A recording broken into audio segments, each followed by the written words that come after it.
Hello and welcome to yet another exciting edition of the Executive, and we are at the Zimbabwe Agricultural Show right here at the Harare Exhibition Grounds. My name is Blessing Munatsi and it is the 2019 edition of the Zimbabwe Agricultural Show. I am at the stand of the Chinhoyi University of Technology, and in line with this year's theme, which talks technology, innovation and modernization, I'm joined by Professor Irvin Mpofu, who is the Pro Vice Chancellor Academic Affairs as well as Administration at the Chinhoyi University of Technology. Professor Mpofu, thank you so much for giving us your time.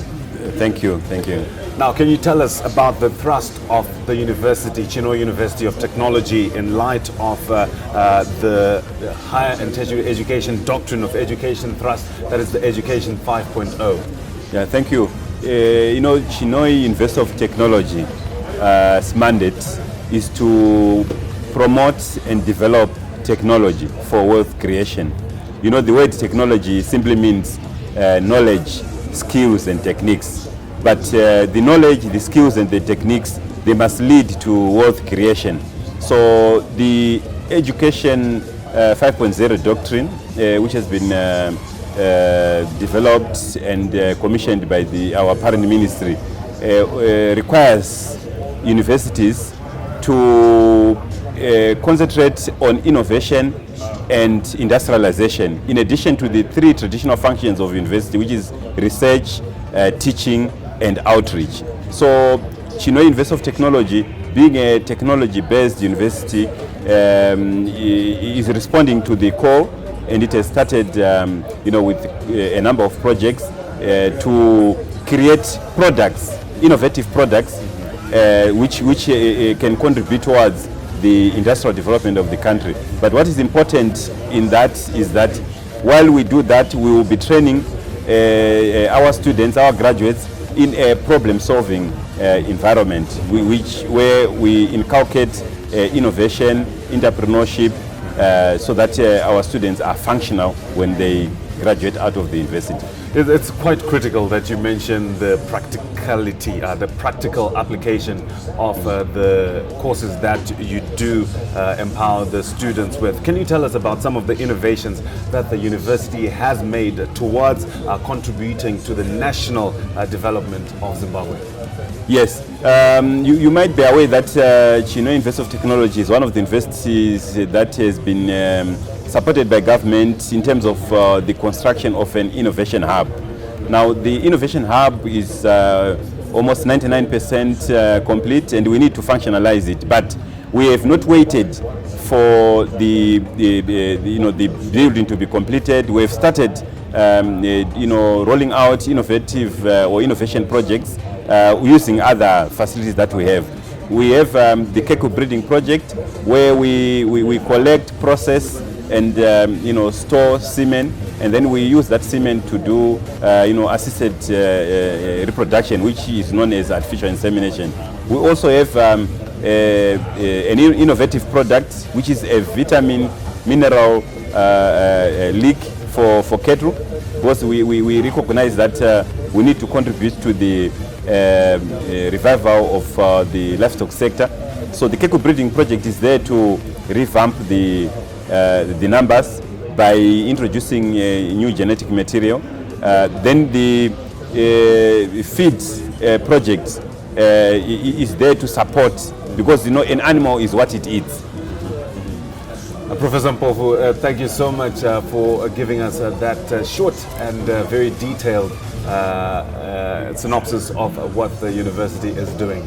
Thank you very much. That was Professor Irvin Mpofu, who is the Pro Vice Chancellor Academic Affairs as well as Administration, telling us about the contribution of the Chinhoyi University of Technology towards Education 5.0, which is a government thrust through the high and tertiary education. And I will be talking shortly to Dr. Fungai Chatiza, who is the director of the cattle breeding project. You might be aware that government has embarked on a drive to restore restore the national herd, and we know that they have embarked in the Command Agriculture, which was more in terms of agriculture, but it is now moving on to the Command Livestock Program, which was launched in Matabeleland region, and we will be finding out more about what Professor Mpofu was telling us in terms of artificial insemination as well as the nutritional side of things in terms of restoring the national herd. Coming up shortly.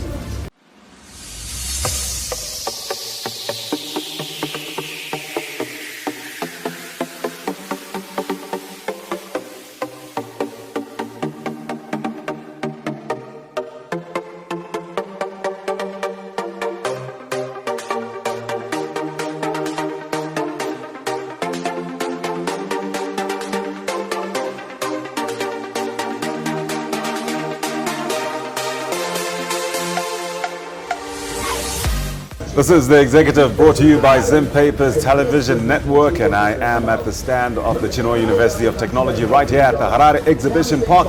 It is the 2019 edition of the Harare Agricultural Show, and I am joined by Dr. Fungai Chatiza, who is the director of the breeding project, director of biotechnology and reproductive technology at the Chinhoyi University of Technology. Dr. Chatiza, thank you so much for joining us. Now, what can you tell us? What is the breeding project all about? Right, the cattle breeding project is a project that we decided to come up with to restock the national herd. What that means is we noticed a gap in the farming or livestock industry where the type of cattle that we had was starting to depreciate in numbers and in quality. So we decided to come up with a project where we could try and improve the cattle genetics and increase the cattle numbers. So what this project brings is a diversity of cattle or breeds from the indigenous lot and from the exotic breeds, in addition to them being dairy breeds and beef breeds. So what we do is to collect semen from the various breeds. We currently have 9 beef breeds available and 3 dairy breeds available, from which we collect semen and package it, and then we disseminate or distribute that semen to our livestock farmers.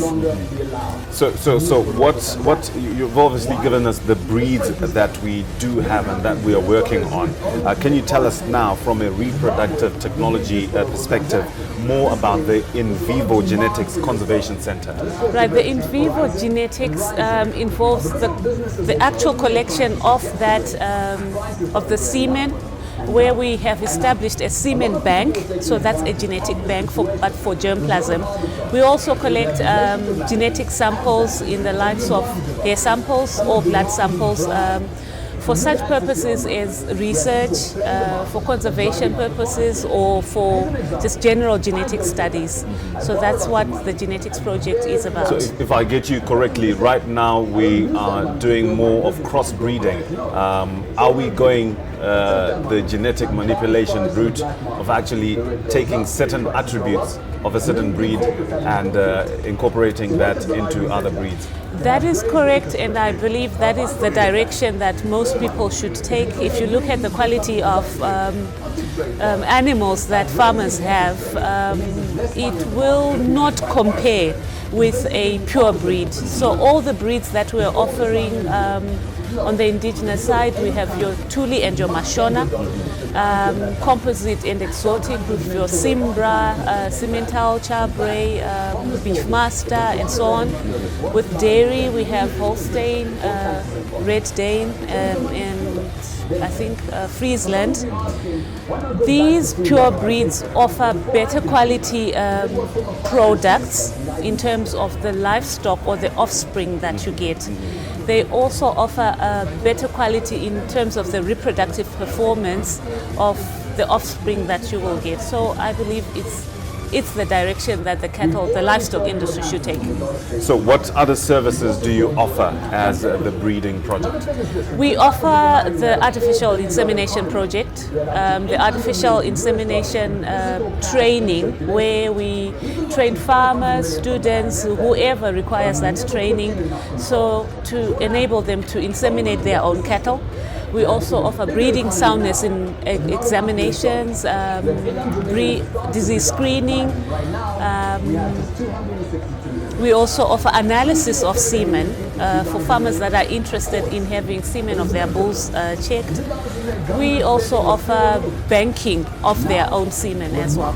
That's quite a diverse range of products on offer. This definitely is a first for Zimbabwe, isn't it? It would be a first for Zimbabwe on this magnitude, at this magnitude, and it would be a first in universities or institutions of higher learning in Zimbabwe. So what are some of the advantages of artificial insemination? Artificial insemination gives you faster genetic progress.